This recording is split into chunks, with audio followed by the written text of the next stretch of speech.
Apocalipse, livro de Esther, capítulo de número 2, versículo de número 5. Esther 2, 5 é o texto base para a nossa interpretação. Esther 2, 5. Quantos encontraram, digam amém. Versículo 5, que escrito está: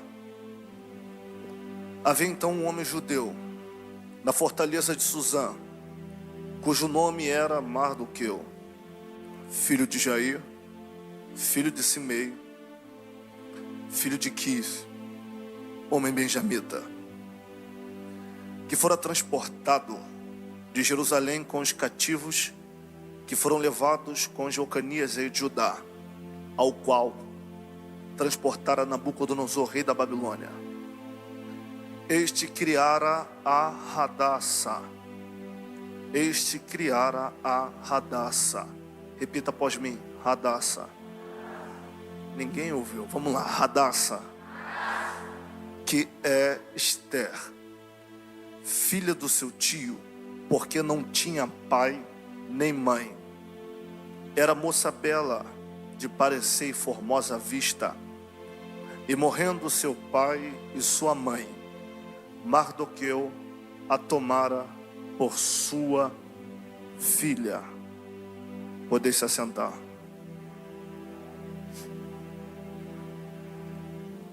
Queridos, preciso de 10 minutos da sua atenção para essa introdução, e a seguir aplicaremos o que Deus tem para a gente.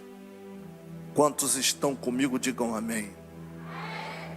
O livro de Esther, na minha opinião, é um dos livros mais extraordinários de todo o Antigo Testamento. Apesar de ser conhecido como um diminuto.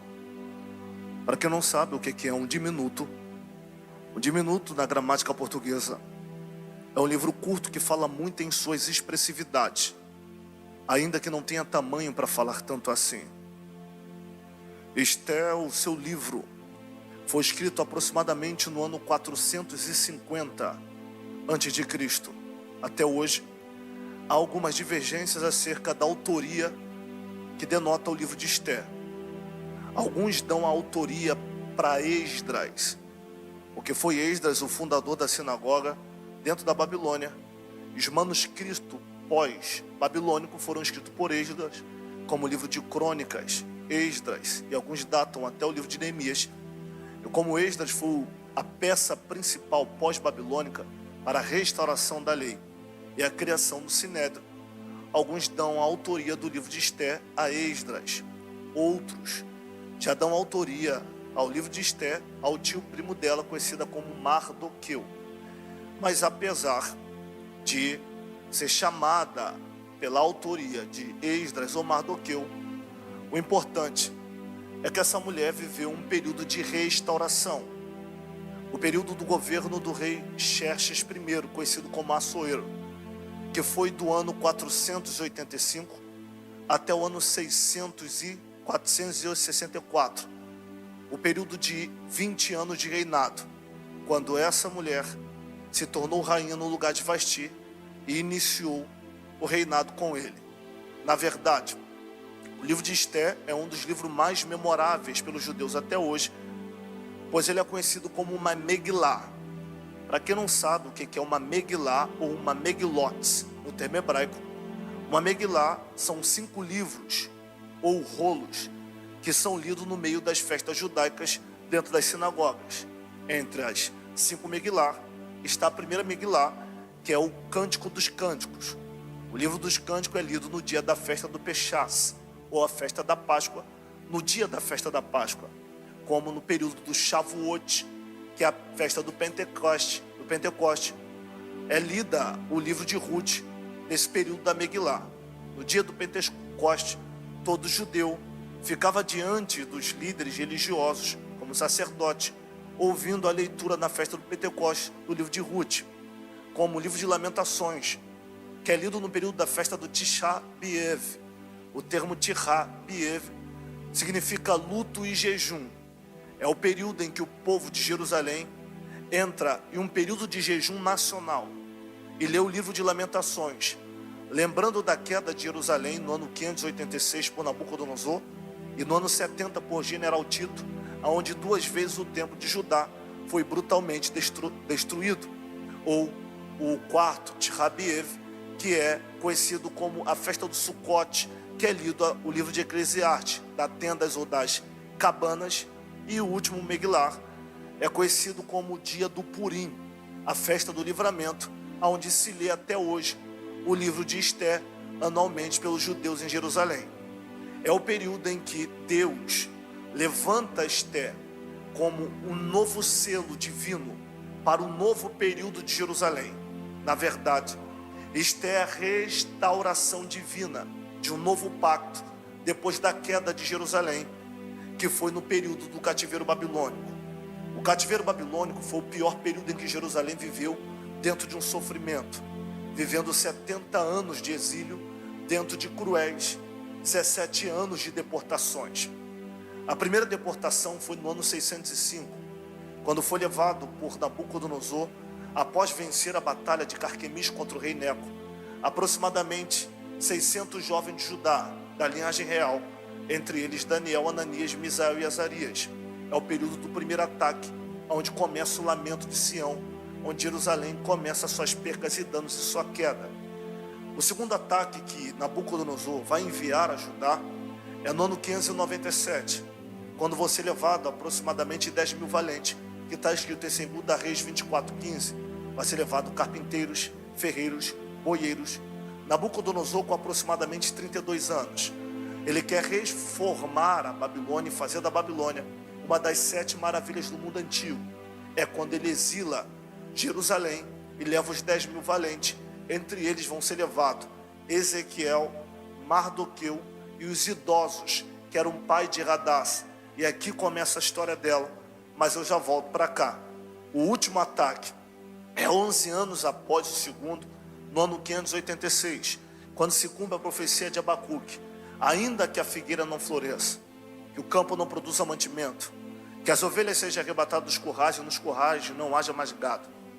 45 anos antes do exílio babilônico se iniciar, Abacuque já havia profetizado no ano 645 que haveria uma queda de Jerusalém por causa das rebeldias que Jerusalém estava vivendo, porque o período que Jerusalém estava vivendo antes da Babilônia era um período conhecido como sofisma. A palavra sofisma é uma palavra grega que significa aparência de verdade com um fundo mentiroso. Era o período que Judá sabia fazer culto, sabia fazer festa, sabia ornamentar e sabia ofertar, mas não sabia viver o culto pós-culto quando o culto acabava.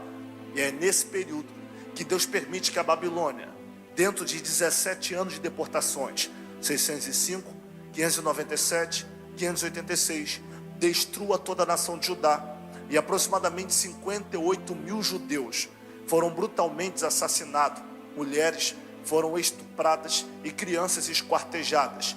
Entre essas brutalidades que aconteceu no ano 586, a esposa de Ezequiel foi brutalmente assassinada. No capítulo 24 de Ezequiel, Deus chama ele de manhã e diz: arrancarei o desejo de seus olhos como um golpe, não chora, não faças luto, não te humilhes. E me falou Deus de manhã. À tarde, a minha esposa foi brutalmente assassinada. Dentro dessa arrasar da Babilônia e Judá, milhares de pessoas morreram, e alguns profetas dentro de sua alma se frustraram, como o profeta Jeremias, que escreve o livro de Lamentações no capítulo 3, dizendo que o Senhor envelheceu a sua pele, ele se esqueceu do bem, com pedras quebrou os seus dentes. Agora imagina, irmão, alguém levar um tapa na boca já é horrível. Imagine Deus pegando uma pedra e quebrando seus dentes. Ele diz: esqueci-me do bem, me colocou como alvo do seu dardo inflamado e me atingiu. Não quero mais saber do Senhor. Mas para continuar de pé, ele diz: eu quero somente trazer à memória o que pode me dar esperança. Os terríveis lamentos de Jerusalém, que até hoje, no dia de Tisha B'Av, a festa do jejum e do luto, é comemorado diante do muro das lamentações. Quem nunca viu, ou seja no Google, ou num Stories, quando você vê diante do Muro das Lamentações, milhões de judeus reunidos, clamando, orando e chorando. Isso é comemorando e lembrando da queda de Jerusalém, tanto no ano 586, como no ano 70, pelo general Tito, que eu falei um pouco disso semana passada. O lamento de Sião chegou, e Deus permitiu as deportações, mas só que do mesmo jeito que Deus falou que Jerusalém caía, Deus levanta Jeremias para dizer que o cativeiro que teve um início também teria um fim. Jeremias diz: Jerusalém, envia uma carta para Babilônia, dizendo que o cativeiro duraria 70 anos. E é nesse período que é criado a sinagoga dentro da Babilônia. Alguns dizem que Esdras cria essa sinagoga para preservar a lei. E aqueles que ainda tinham fé no Senhor no meio da destruição babilônica. E nesse período que dura 70 anos, antes de concluir a queda da Babilônia, algumas transições vão acontecer. A primeira transição é que Nabucodonosor morre. Depois da morte de Nabucodonosor, vem um sucessor dele. E qual é o nome do sucessor de Nabucodonosor? Evil-Merodach. Quem é Evil-Merodach? Evil-Merodach é o filho de Nabucodonosor que sucede ao trono no lugar do pai. Mas por que quase ninguém ouviu falar sobre Evil-Merodach? Porque Evil-Merodach é um rei que assume o trono do pai e nunca venceu guerras para tomar posse do trono. E quem não vence guerras para manter sua história, a Bíblia não registra como herói da fé, pois não tem moral para sentar no trono, pois ele assumiu um trono que não foi ele que venceu. A história das crônicas babilônicas nota o nome de Evil-Merodach, mas como ele não é alguém que teve honra, a Bíblia não menciona quem ele é. Depois que passa Evil-Merodach, vem o sucessor e o segundo filho de Nabucodonosor, Amel-Marduk, mas ele fica apenas 2 anos no trono, e é alguém que também não tem honra e não assume a responsabilidade de vencer guerras. E é quando vem o terceiro sucessor, e esse aqui eu sou apaixonado. E quem é o terceiro sucessor de Nabucodonosor? Conhecido como Nabonido. Pastor, quem era Nabonido? Nabonido era um arqueólogo que trabalhava nas arqueologias egípcias. Um dia, Nabonido chama seu filho de aproximadamente 26 anos de idade, conhecido como Belsazar, e diz: o pai vai trabalhar nas arqueologias egípcias, porque além de um grande construtor de templos, Nabonido, dentro da Babilônia, ele havia construído o grande templo da deusa Sin, ou Instar, a deusa da fertilidade e do amor. Ele vai para o Egito numa viagem, trabalhar em arqueologias para fazer a Babilônia crescer no conhecimento, enquanto o filho dele assume o trono no lugar dele. O filho dele, ao invés de governar como alguém que é herdeiro do trono, ele decide fazer uma festa só porque era dia da deusa Instar. Ele decide fazer um culto. E que culto é esse? Ele vai fazer 7 dias de festa. A deusa Instar, que é conhecida como deusa do amor, da fertilidade e da deusa da sexualidade. É uma entidade que predomina o mundo desde o início da era do homem. Por exemplo, na época de Abrão, o nome dela era Inanna, a deusa estrela. Na época de Acabe e Jezabel, era conhecida como Instar ou Astarote, casada com Baal. Na época de Daniel na Babilônia, era conhecida como Instar, a deusa da fertilidade. Na época de Paulo em Roma, é conhecida como Diana Artemis, Afrodite, e no período de José no Egito, é conhecida como Ísis. E hoje, ela é dedotada dentro dos terreiros de Umbanda como Pombagira. É uma entidade que predomina desde o início da era do homem e domina até hoje. E essa entidade, em diversos países, tem um nome diferente, mas o culto dela é o mesmo: sexo livre, libertinagem, prostituição e promiscuidade. Belsazar, ele decide fazer um banquete para adorar essa entidade. Ele vai fazer 7 dias de festa e de culto livre. E como é que é essa festa dentro da Babilônia? Fecha os comércios e abre as prostituições. Para quem não sabe, dentro da Babilônia havia 12 prostíbulos. As portas são abertas. E dentro de 7 dias de festa, se deita homem com homem, mulher com mulher, adulto com criança, uma prostituição degenerada. Imagine você, 7 dias de festa de prostituição. No primeiro dia, deita homem com homem, mulher com mulher, adulto com crianças. No segundo dia, mais prostituição, vinho, embriaguez, homem com homem, mulher com mulher, adulto com criança. Só no palácio de Belsazar tinha 1000 príncipes dentro do banquete. Diversos jovens que cresceram com ele, que se tornaram príncipes, estão se prostituindo. 4 dias de festa, homem com homem, mulher com mulher, adulto com criança e mais prostituição.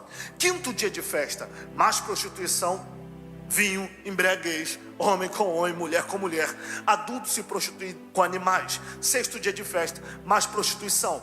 Mas no 7º dia, ele embriagado, bêbado, decide ter uma ideia inusitada. E qual é a ideia dele? Eu quero beber do mesmo vinho que eu estou bebendo e me prostituindo há 7 dias de uma maneira diferente. Qual maneira, senhor Belsazar? Eu fiquei sabendo que tem aqui na Babilônia os utensílios sagrados que Nabucodonosor conquistou, que foi trago de Jerusalém. Eu quero beber um vinho santo. Me traz uma das taças sagradas de Jerusalém. E eu quero beber um vinho dentro dessa taça que os judeus chamam de sagrado. Eu imagino alguém olhando para para Belsazar e dizer: tem certeza que você quer mexer com o que está quieto? Tem certeza que você quer tocar nesse utensílio sagrado que não te pertence? Você conhece a história desse Deus que é o dono dessa taça? Não conheço, me conte um pouco. O Deus dessa taça é tão reverenciado dentro da Babilônia, mas tão reverenciado, que um dia Nabucodonosor sonha e não sabe o que sonha, ainda quer a interpretação do que sonhou. Então ele manda um edito pela Babilônia que quem não interpretasse seria brutalmente assassinado. Deus tira o sonho de Nabucodonosor, dá na mente do filho da taça, que é Daniel, só para honrar Daniel na Babilônia e fazer de Daniel um dos 3 primeiros ministros da Babilônia, e assim o fez. Tem certeza que quer mexer com o que está quieto? O dono da taça na Babilônia é conhecido como tão grande e tão poderoso, que um dia, na loucura e vaidade de Nabucodonosor, ele tem a decisão de fazer uma estátua métrica, e quem não se dobrasse seria lançado numa fornalha aquecida 7 vezes. E 3 filhos do dono da taça não se dobrou: Ananias, Misael e Azarias. E na hora de lançar os 3 garotos, quem foi jogar eles na fornalha foi queimado. E quando jogou os meninos lá dentro, eles ficaram intactos. E Nabucodonosor, ao olhar para a fornalha, além de ver os 3 intactos, ainda viu no meio deles o dono da taça. Tem certeza que quer mexer com o que está quieto? O dono da taça é tão celebrado e tão poderoso dentro da Babilônia, que um dia Nabucodonosor, dentro da sua vaidade, passeando pelos palácios de Babilônia, ele disse: quem pode contemplar a grandeza da Babilônia, que eu formei com a força do meu poder, por tirar a glória do dono da taça e transmitisse para si? Deus fritou o chip cerebral dele e transformou ele em animal. Ele começou a pastar, urinar nas calças, comer capim e vegetar feito animal durante 7 anos. Tem certeza que quer mexer com o que está quieto? Mas mesmo um Deus histórico que habitava na Babilônia, ele não quer ouvir nem aceitar. Por que ele não quer ouvir nem aceitar? Porque quem não trabalha para conquistar o que tem, não valoriza o que possui. Ele está num trono que ele nunca lutou para ter. Então por que valorizar se ele nunca sangrou para sentar lá? Então ele diz: não quero saber da história passada. Me tragam a taça. A sacerdotisa de Instar invade a casa do tesouro de Jerusalém com uma bandeja de prata. Assim o judeu diz que uma glória sai dos utensílios. Ninguém consegue ficar de pé, mas pegam a taça com pouca força, jogam em cima da bandeja de prata e trazem diante de Belsazar. De cima, sem encostar na taça, alguém, um serviçal, coloca vinho dentro da taça. Quando ele encosta a mão podre, que está se prostituindo há 7 dias, e vai virando a língua e o vinho na boca, que ele está se prostituindo há 7 dias, do nada, uma nuvem desce no meio da festa. Ninguém consegue se enxergar nenhum palmo, mas no centro da nuvem, uma forma que parecia de mão por causa do fogo, que encosta na parede e começa a riscar em brasas incandescentes, chamando a atenção. Quando termina de escrever, a mão incandescente volta para o centro da mesa e desaparece. Quando olham para Belsazar, a rótula do seu joelho está mole, batendo uma na outra. Ele de moreno está esbranquiçado e todo mundo olha para ele. Eu falei para não mexer com o que estava quieto. Ele, sem saber como agir, olhando estatalado para a escrita na parede, ele diz: quem é que pode interpretar? Aí a rainha, a esposa dele, diz: meu rei, eu não queria te enganar não, mas essa letra que está escrita na parede, eu só vi em um lugar. Aonde? Nos pergaminhos de Daniel. Somente ele pode interpretar. Mandem chamar Daniel. E quando Daniel, com aproximadamente 90 anos de idade, se apresenta na porta do banquete, ele diz: Daniel, além de todas as honrarias, púrpuras, ouro e prata, se tu me reverenciar com a escrita que está ali, eu te falo o terceiro na Babilônia. Ele diz: fica com a tua honraria para você, mas o que está escrito ali eu sei. Como tu sabe? Porque é a mesma letra que eu conheci pequeno do Deus de Jerusalém, dentro de Jerusalém. É a mesma letra que meus pais e sacerdotes escreviam. Então o que está escrito, Daniel? O que está escrito é Mene, Mene, Tekel, Parsi. Pesado, pesado, medido, medido, foste na balança, foste encontrado em falta. E hoje passará de ti o seu reino. Foi Daniel acabar de interpretar. Quem entra no portão do banquete? Ciro, no ano 539. Por que Ciro entra? Porque Ciro é uma profecia que Deus tinha que cumprir. No livro de Isaías que está escrito: que digo de Ciro? Ele é meu pastor e fará tudo que me apraz. Quando Daniel termina de interpretar, Ciro invade os aquedutos de Babilônia, invade, acaba com o banquete, mata Belsazar, acaba com a festa e leva a coroa da Babilônia para dentro da Pérsia. Os judeus escravos é liberto, mas só que quem viu a grandeza da Pérsia e quer continuar na Pérsia, seguem o grande rei Ciro. Depois da morte do rei Ciro, vem o filho de Ciro. Quem é o filho de Ciro? Xerxes I, conhecido como rei Assuero. Como Xerxes I era um rei como Salomão, que não havia vencido guerras, mas conquistou por causa de seu pai todo mundo da Índia à Etiópia, as províncias que estavam sobre o seu domínio.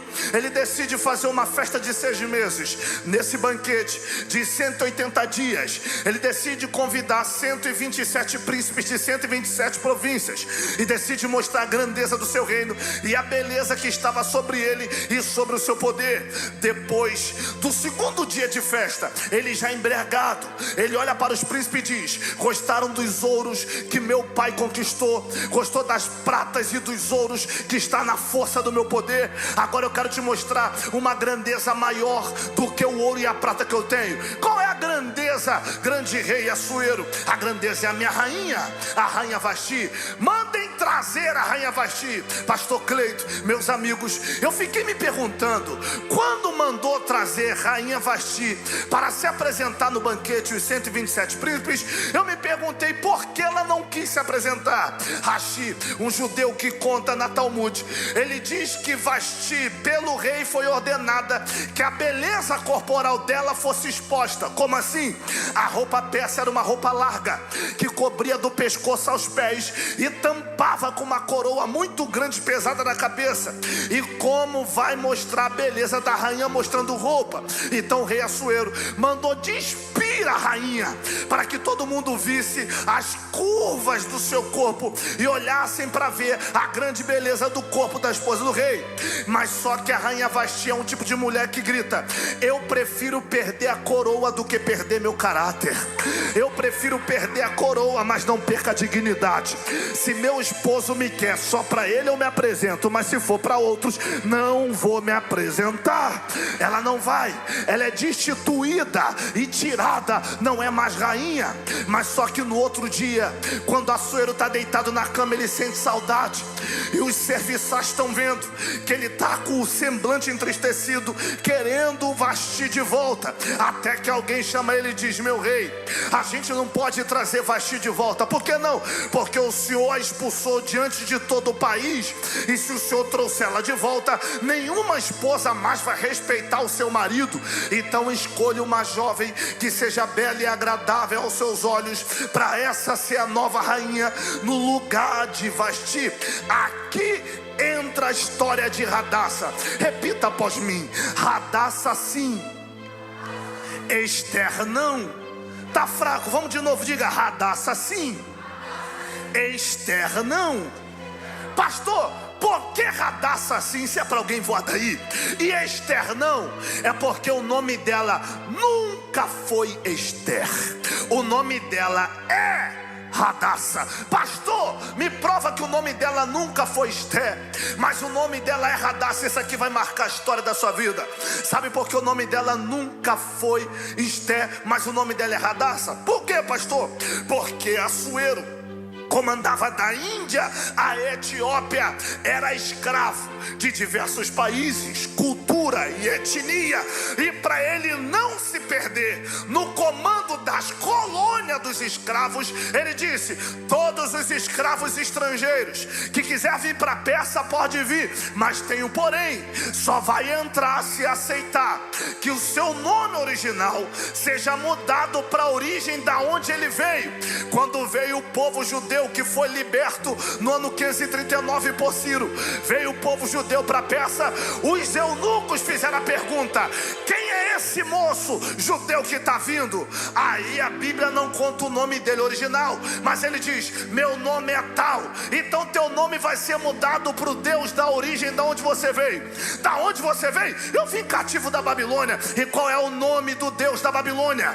O nome do Deus da Babilônia é chamado de Marduk, mas só que Marduk é no caldaico, e na língua persa Marduk é Mardoqueu. Então o nome dele foi mudado para a entidade babilônica, para originar da onde ele veio. Aí o eunuco ainda diz: e quem é essa moça bela? Ah, essa moça bela é uma menina órfã que eu tomei como filha. Qual é o nome dela? O nome dela é Radassa. Veio da Babilônia também? Veio. E qual é o nome da deusa da Babilônia? O nome da deusa é Instar, a deusa que no dia que o seu pai Ciro entrou, acabou com a festa por causa da mão do Deus poderoso de Jerusalém, que escreveu na parede. Instar, a deusa da fertilidade. Instar no caldaico, mas na língua persa o nome dela é Esté. Então mudaram o nome dela para a entidade babilônica, para identificar da onde ela veio. Mas o nome dela nunca foi Esté. O nome dela é Radassa. Pastor, porque o nome dela é Radassa? Prepara para a voz daí. O nome dela é Radassa porque o judeu, ele não coloca o nome do filho pela beleza que o nome tem, mas sim pela situação que ele está vivendo. Prova: um dia eu perguntei para o meu pai, senhor Mário Miguel, hoje ele tem 65 anos. Eu falei: meu pai, por que meu nome é José Antônio? Antigamente, com 15 anos de idade, todo idoso se chamava José. Pode ver alguns anos atrás, todo idoso se chamava José. É José Francisco, é José Benedito, é José Otávio, todo mundo era José. E na escola eu era zoado de vovô, porque todo ancião era chamado de José. E eu perguntei: pai, todo mundo me zoa de velho na escola, porque meu nome é José Antônio, 2 nomes velhos. Ele disse: porque José é o nome do pai que eu não conheci, e Antônio é o nome do tio que me criou no lugar de meu pai. Então José em homenagem a meu pai, e Antônio em homenagem a meu tio. Por isso esses 2 nomes próprios, José e Antônio, entendeu? Porque a gente no Brasil coloca o nome do filho pelo significado positivo que o nome tem. Não reparou? Todo nome de filho de crente, quando não é Davi, é Mateus, é Lucas, é Marcos, é João, é Pedro, é Tiago, é André, é Levi. Por que o nome nosso é assim? Porque a gente coloca o nome segundo a positividade. Aí tu pergunta: por que o nome do teu filho é Davi? Porque foi um rei que venceu o gigante, o maior rei de Jerusalém. E como Davi governou, o meu filho também governará. Porque é Mateus, Marcos, Lucas e João? É porque eram heróis da fé. fé que com Cristo marcaram o nome da história. Porque a gente coloca o nome do filho pela positividade que o nome tem, mas o judeu não. O judeu coloca o nome pela situação que ele está vivendo. Prova, pastor? Provo. Você lembra de Elimeleque, marido de Noemi? Porque eles saíram de Belém e foram para Moabe. Sabe por que saíram de Belém e foi para Moabe? Porque a fome em Belém já era muito grande. Prova, no meio da fome, Noemi engravida. E qual é o nome do primeiro filho de Noemi? Malom. E o que significa Malom? Malom significa doente. Vem cá, alguém colocaria o nome do filho de doente para todo mundo na sociedade dizer: ó, doente, vem aqui. Então por que o nome dele foi colocado de doente? Para todo mundo olhar para o dia e a hora do nascimento de Malom e dizer: a situação de Noemi está doentia, a fome piora e ela tem outro filho. Porque crente é assim, espera a crise chegar para engravidar, a fome piora, ela engravida de novo. E qual é o nome do segundo filho? Quilion. E o que significa Quilion? Fracasso ou fracassado. Me responda, alguém colocaria o nome do filho de fracasso ou fracassado para todo mundo olhar e dizer: ó, fracassado, vem aqui. Então por que o nome dele é Quilion? Para todo mundo olhar para Noemi e ver a história dela doentia e piorou, fracassada. Por isso que ela sai de Belém e vai para Moabe. Vamos para uma história mais próxima. Você lembra da história de Icabô, a esposa de Finéias? Fica sabendo que o sogro cai da cadeira e morre. Ofni, o cunhado, morre na guerra. O esposo Finéias também morre. Ela entra em trabalho de parto prematuro. Quando a parteira vai levar o filho e entregar na mão dela, ela amaldiçoa o filho, virando as costas, gritando: e acabou! Que significa foi-se a glória de Israel. Agora imagina a criança na escola. Todo mundo que olhava para Icabô lembrava do dia da maldição, da morte do sumo sacerdote e da presença de Deus que não está mais em Jerusalém. Agora imagina, todo mundo que chamava Icabô, era impossível não lembrar da desgraça, da destruição de Israel e da morte dos sacerdotes e da presença de Deus que foi levada. Imagine o trauma psicológico de Icabô.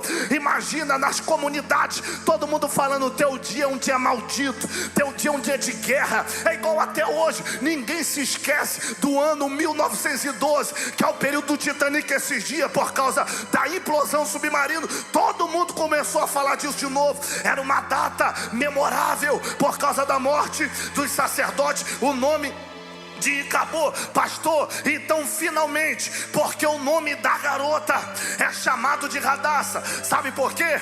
Porque os pais dela foram levados no ano 597. Pega isso aqui, que ano é esse? Nabucodonosor, com 32 anos de idade, 7 anos depois da leva de Daniel, ele ataca Jerusalém de novo, leva 10 mil valentes, carpinteiros, boieiros, ferreiros e quem trabalhava com a agricultura. E ele diz: quem aqui é formado na agricultura, vem para a Babilônia. Por que vem para a Babilônia? Porque ele forma a antiga Torre de Babel em forma de jardim suspenso. E todo judeu que trabalhava na agricultura, na verdade, a maioria dos judeus era agricultor, trabalhava na agricultura, foi admitido. E entre os agricultores estão 2 velhinhos, 2 idosos que ainda não têm filha, só tem um parente que a Bíblia não diz quem é, mas na frente será chamado de Mardoqueu. Quando um velhinho, juntamente com o homem que será chamado de Mardoqueu, dentro da peça, vai trabalhar no jardim suspenso de Nabucodonosor, ele avista as milhares de plantas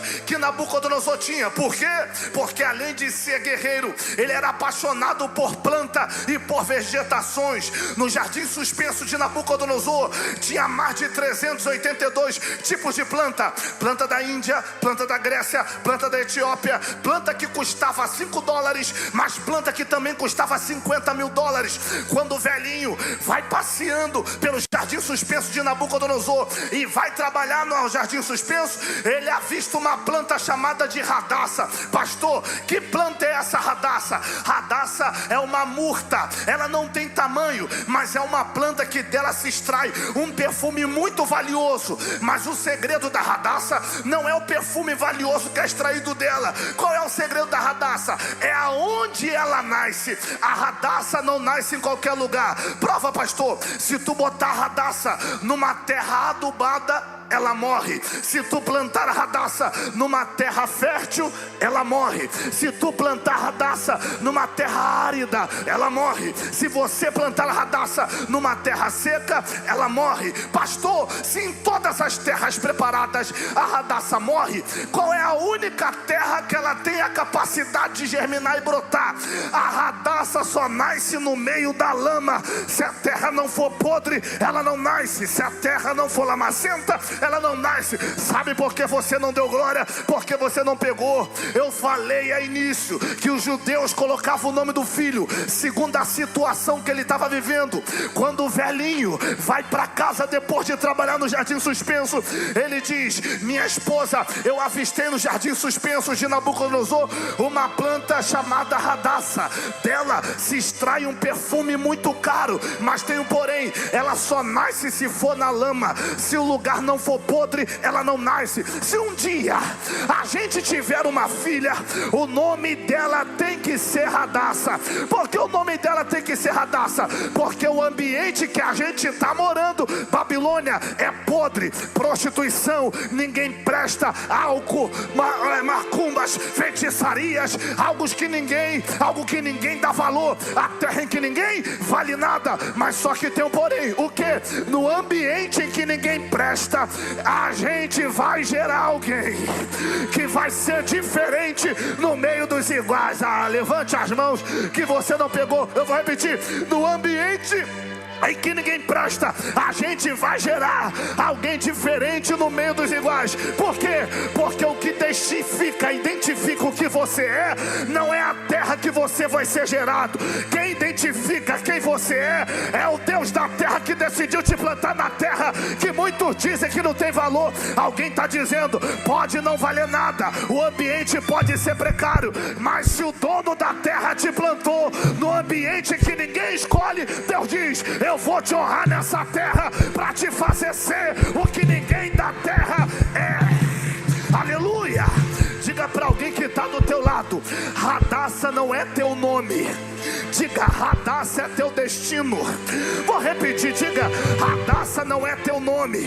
Diga para ela: Hadassah é o teu destino. Pastor, por que Hadassah não é meu nome, mas Hadassah é meu destino? É porque os pais dela, velho, antes de morrer, chamaram Mardoqueu e diz: a gente vai morrer, mas a gente quer que o nome dela seja Hadassah. Segundo o judeu, na gestação o pai dela morreu. No parto, a mãe dela, antes de falecer, chamou o sobrinho dela e disse: o nome dela tem que ser Hadassah. Por que o nome dela tem que ser Hadassah? Porque a gente não tem estrutura para criá-la. A gente está velho e em breve vai morrer, mas quando ela estiver crescendo, ela vai entender que o nome dela é a trajetória e o destino que eu vocacionei para que ela seja.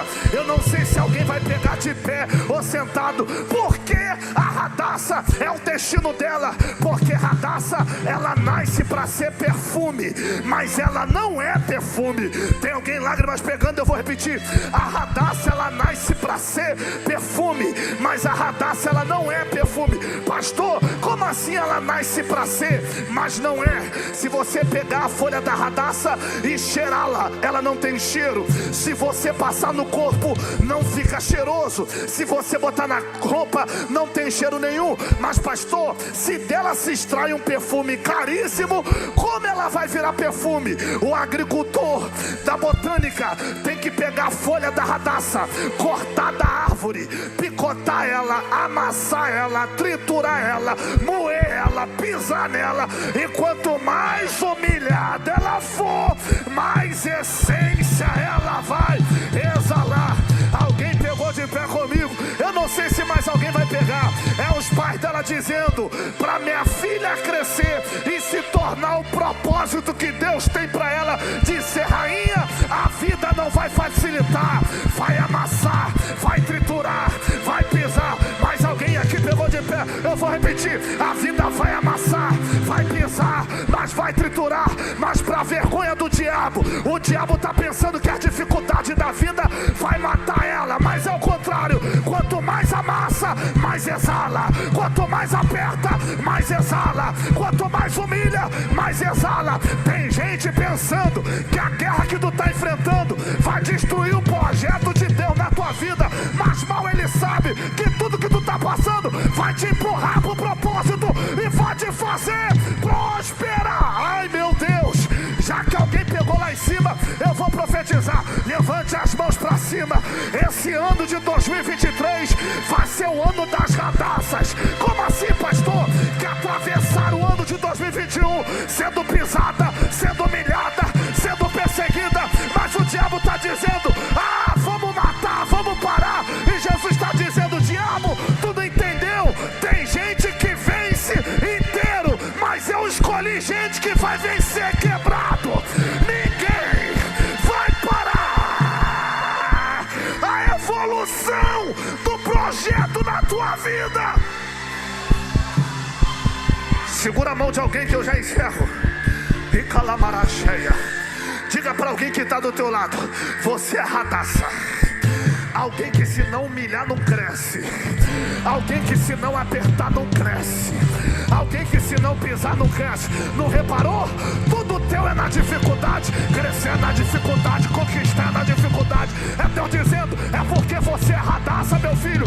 Deixa quem quiser sentar no trono, nada contra. Mas quem Deus decidiu fazer crescer debaixo de pressão, quanto mais humilha, mais cresce. Quanto mais pisa, mais cresce. Cadê as radaças do amor e fé? Cadê? Eu vou dar 10 segundos para você adorar. 9, 8, 7. Tem mais alguém? Tem mais alguém? Eu vou profetizar. 5, no lugar da vergonha, Deus vai te dar dupla honra. 4, 1000 cairão ao teu lado, 10.000 à tua direita, e você não vai ser atingido. 3, toda a ferramenta preparada contra ti não prosperará. 2, a glória da última casa vai ser maior do que a primeira. 1, prepara que o ano de 2023 vai ser o ano do inconformado. Deus vai virar uma chave na tua vida, e quem não acreditou vai ter que ver aquilo que era para morrer na lama virar perfume e se tornar valioso. Quem pega? Quem pega? Abra a boca pra adorar. Dá um abraço a alguém que está do seu lado aí. Diga para alguém: levanta a cabeça, você é radaça. Alguém que se Deus não apertar não funciona. Quer identificar a radaça? Quando não ora, Deus começa a apertar no trabalho, apertar na vida sentimental, apertar na vida financeira. Já preparou? Você pensa em pecar, Deus começa a tirar emprego, tirar relacionamento. É porque radaça é assim. Pra exalar tem que apertar, mas quanto mais impressa, maior e mais cheiroso. Mas olha lá, quem pode adorar ao nome do Cordeiro?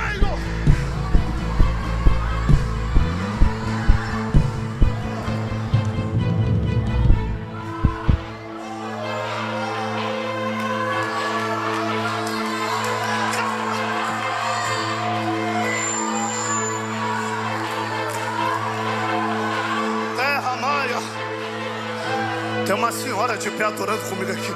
Diga para alguém que está do teu lado: você é radaça. Pega isso aqui, olha isso aqui, pastor Cleito. Eu não sei se alguém vai voar da cadeira como essa senhora que está comigo, mas vou pegar. Pastor, olha isso, meu amigo. Quanto custa a planta da radaça? A planta da radaça, a muda dela, custa na Palestina $5. Quanto é $5 hoje? R$25. Mas depois que a planta da radaça é dissecada, triturada, amassada, pisada, humilhada, até virar pó, o óleo do pó dela custa quanto? $5.000. E quanto é $5.000? Aproximadamente 8, hoje R$25.000.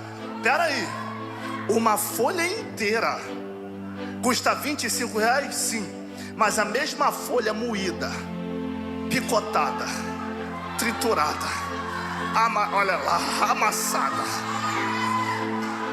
pisada no pó, vale 25 mil reais. Por que depois que a massa vale tanto? É Deus dizendo: porque eu permiti algumas guerras para trazer na tua vida um valor que muita gente não valoriza. Não, duas pessoas pegou, vou repetir. Eu permiti algumas humilhações para trazer de volta o valor que muita gente não valoriza na sua vida. Já que 5 pessoas pegou de pé, então lá vai. Eu sei que vai doer, minha amiga Paulinha, mas se isso servir, alguém vai dar um voo, nem que seja para disfarçar. Pastor, como assim? Gente, tem gente se humilhando em ambiente que não é para ela ou para ele ficar. Por quê? É porque é folha. Quando é folha não tem valor, mas quando virar óleo, aquilo que não te valorizou, vai ter que voltar atrás para querer de volta aquilo que ninguém queria. Enquanto era folha, levante as mãos para cima. Enquanto é folha, você corre atrás, você se humilha, você pede desculpa, você pede para ficar. Mas meu filho, não desvalorize o teu processo, porque você precisa viver o propósito. É Deus dizendo: eu estou te permitindo viver um tempo como folha, para quem é de verdade ficar e quem é de mentira ir embora. Mas quando eu te transformar em óleo, quem não te valorizou quando tu era folha, vai ter que reconhecer o preço para poder te ter na vida. Ai meu Deus, levante as mãos no terceiro andar. Eu profetizo que antes desse ano de 2023 acabar, só para quem é inconformado, a prensa de Deus vai dizer: o que era humilhado como folha, chegou tempo de virar óleo. Ninguém deu valor, mas hoje virou essência. Quem pode adorar? Quem pode adorar? Chacoalha alguém que está do teu lado. Eu entrego o microfone. Diga para ele: espera o tempo do óleo. Diga, porque quem vira óleo é valorizado, mas enquanto é folha, ninguém dá valor. Mas o tempo tá chegando da Radassa virar perfume. Vira perfume.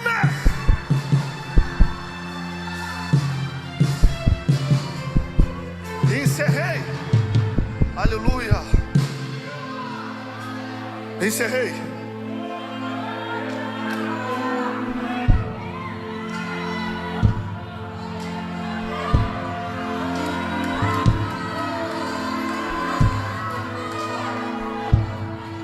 Diga para alguém só mais uma vez. Diga para alguém: para de rebaixar-se para se encaixar em lugares que não te cabe. Porque enquanto é folha, é você que corre atrás, é você que implora, é você que pede para ficar. Mas depois que virar óleo, todo mundo vai dizer: como faz para entrar na vida? Se não ficou no processo, vai ter que pagar preço para viver o sucesso. Porque aleluia, na vida de Deus é assim. Se eu decidir transformar quem era pequeno e ficar grande, quem não aceitou vai ter que descer para reconhecer o que eu tenho na vida da Radassa. Quem pode adorar ao nome do Cordeiro? Vem um decreto de Deus no meu ouvido e eu vou profetizar para entregar o microfone. Deus me disse: José, diga para minha igreja que está chegando o tempo que eu vou agarrar muita gente que o diabo tentou pisar. Sim, gente que foi humilhada dentro de casa, no trabalho, na própria igreja. Jesus está dizendo: está chegando a hora de eu virar a chave. E quem não acreditou vai ter que ver aquilo que era folha desprezível virar um perfume importado. Quem não deu valor vai ter que sentir só a essência e ver o que Deus decidiu fazer na tua vida. Quem acredita na palavra, abre a boca e adora. Fica de pé, de pé.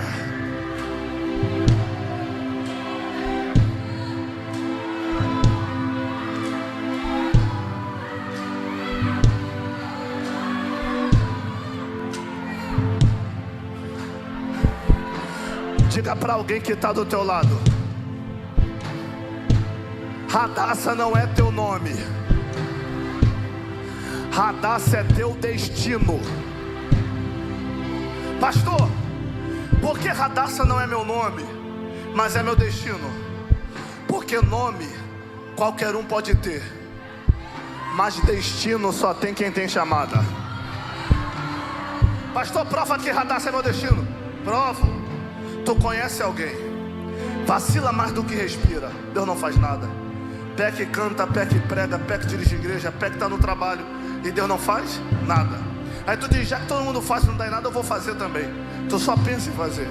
A mão desce, te quebra, te amassa, te aperta, te humilha e te pisa. Aí tu diz, todo mundo faz e não acontece nada, eu só pensei, Deus está me quebrando, por quê? Aí Deus diz, para quem faz e não dá em nada, a lei de Adão. Qual é a lei de Adão? Crescer e multiplicar, nasceu por consequência da vida. A mãe dele casou com o pai dele, ele nasceu consequência. E para você que pensa em fazer, por que a mão te quebra? Porque para você, lei de Jeremias, antes que eu te formasse no ventre eu te conheci. Antes que tu saíste da madre eu te santifiquei, e as nações eu te dei por profeta. Lá vai, quem é escolhido não tem direito de escolha.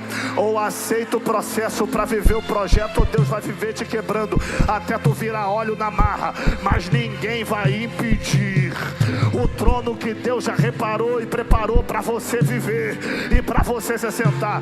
Pastor, por que o rei se apaixonou por Radassa? Por causa da beleza? Não, porque antes dela chegar diante dele, a essência dela chegou na frente dela. Alguém que nasce vivendo a história e o projeto que Deus projetou, o diabo não impede de romper e viver o que o céu já tem preparado. Quem acredita nisso? Abre a boca para adorar. Rasga até o grito, vai exalar. Aleluia, terra calamacheia. Baixinho, eu vou fazer uma pergunta. Qual a pergunta, pastor? Deus está dizendo, Radassa, terra maia, cantará maia. Para você viver o trono que Deus preparou, você vai ter que passar o processo da moenda. Porque os pais dela colocaram um destino nela. Qual o destino? Radassa. O tema da mensagem hoje, antes que meu amigo me pergunte, é destino Radassa. Pastor, por que destino Radassa? Porque Radassa não é um nome, é um destino. Os pais dela geraram ela, mas colocaram o nome dela de Radassa, dizendo o quê? Que para ela crescer num ambiente frutífero, ela vai ter que sustentar o que ninguém sustentou. Ser amassada, cortada, moída, pisada, humilhada. Mas se ela aguentar o processo, o óleo vai agradar a narina do rei, e ele vai levantar o cetro dizendo, essa é minha rainha. O rei não escolhe quem não sustenta. O rei só se apaixona por quem persevera na dor para viver o sucesso. Ah, se você pudesse entender o que Deus está projetando. Eu vim pregar para gente que veio debaixo de moenda, de amarradura, o diabo pisando, humilhando, e Deus está dizendo, calma, fica tranquilo, que está chegando a fase do óleo na tua vida. Aqueles que não valorizaram quando é folha, vai ter que entender que o óleo chegou e o perfume vai exalar, vai exalar. Vem cá. Quando nos tornamos óleo, pastor, nem todo mundo é obrigado a gostar, mas todo mundo é obrigado a sentir.